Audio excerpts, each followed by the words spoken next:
তো আজকে রান্না করব চিকেনের জন্য পেঁয়াজ আলু যা যা দরকার মশলা কেটে নেব, আদা রসুনটা বেটে নেব, সব মশলাটা রেডি করে তারপর রান্নাটা বসাবো। আজকে 1.5 কিলো চিকেন করব। চিকেনটা ধুয়ে পরিষ্কার করে নিয়েছি, আদা রসুনটা বেটে নিয়েছি। এখন আলু আর পেঁয়াজটা কাটবো। তো এখন আমি আলু পেঁয়াজটা কাটাকাটি করি। ঠিক আছে, তাহলে এখন আমি পেঁয়াজটা আগে কেটে নেব, তারপর আলুটা কাটবো। একদিন শিব পুজো ছিল, 3-4 দিন ঘরে খাওয়া দাওয়া কিছু হয়নি, নিরামিষই খাওয়া হয়েছে। যে যে খেয়েছে নিরামিষ খেয়েছে, আর সবার মাথা খারাপ হয়ে যাচ্ছে। নিরামিষ আর কত খাবে? নিরামিষ তো কেউ খেতেই পারে না, ঘরে সবাই আমিষ দরকার, মাছ না হলে মাংস দরকার। আজকে ঘরে মাছ মাংস দুটোটাই আছে, তা মাছটা করবো না, মাংসটাই খালি করব। মাছটা রেখে দেবো, কালকে মাছ করব। আজকে মাংসটাই খালি করব। তা মাংসটা আজকে কষানো হবে, আর ডাল করা হয়েছে, মাংসটা কষানো হবে। ঠিক আছে, এখন পেঁয়াজ টেজ কেটে নিই, তারপরে রান্নাটা আরম্ভ করব।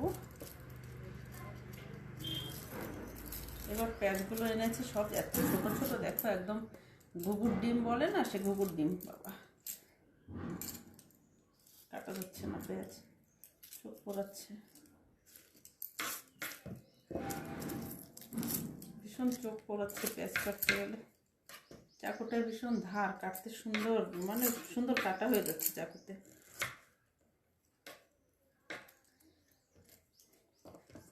ধরার আগে কাটা হয়ে যাচ্ছে।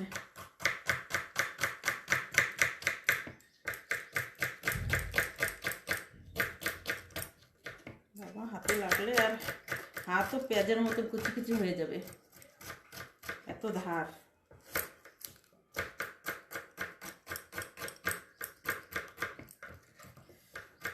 চোখে জল চলে আসছে।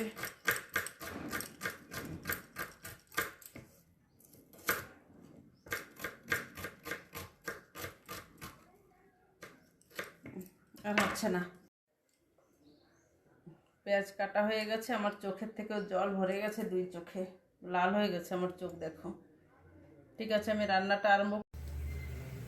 সব কিছু ধুয়ে পরিষ্কার করে নিয়ে এসেছি। যে কড়াইতে তেল গরম হয়ে গেছে, জিরে ফোড়নে দিয়ে আর গরম মশলা, গোটা গরম মশলা কিছু ফোড়নে দিয়েছি, দিয়ে এই যে পেঁয়াজ কুচিটা দিয়ে দিলাম। মাংস একটু বেশি আছে তো পেঁয়াজ কুচি একটু বেশি দিয়েছি।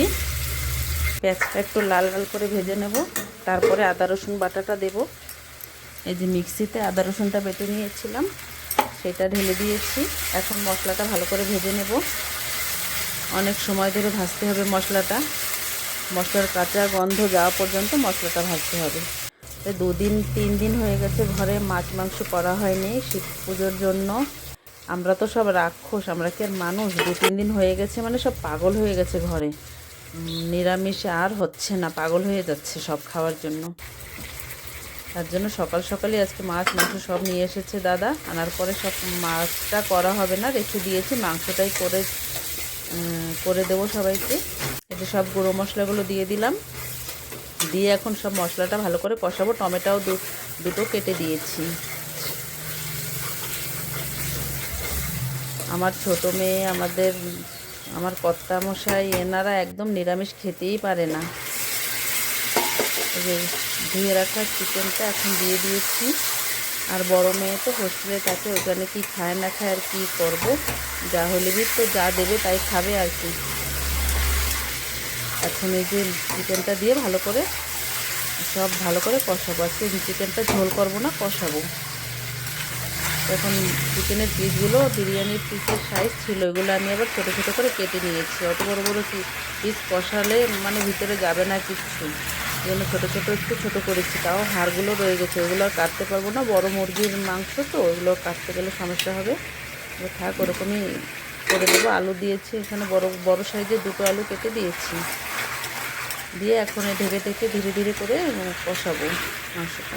এখন সব কিছু ভালো করে মিশিয়ে দিয়ে এই যে ভালো করে নেড়ে চেড়ে দিয়েছি। কড়াই ভর্তি হয়ে গেছে, আমার কড়াইটাও বেশ বড়, কিন্তু সেই কড়াইটাও ভরে গেছে। 1.5 কিলো মাংস অনেক না, অনেক তেল মশলা দিয়ে ভালো করে কষানো হয়েছে, খেতে ভালো হয়েছিল।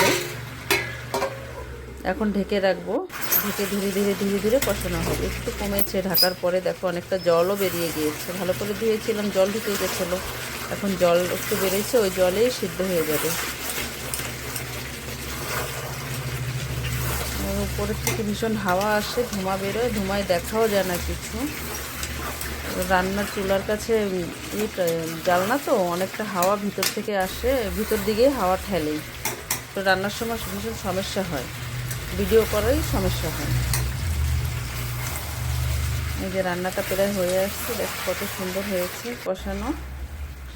সবসময় তো মাংসর ঝোল করা হয়, এই যে কষানো আমার হয়ে গেছে। ভিডিওটা ভালো লাগলে একটা লাইক কমেন্ট করে দিও। এখানে রাখি।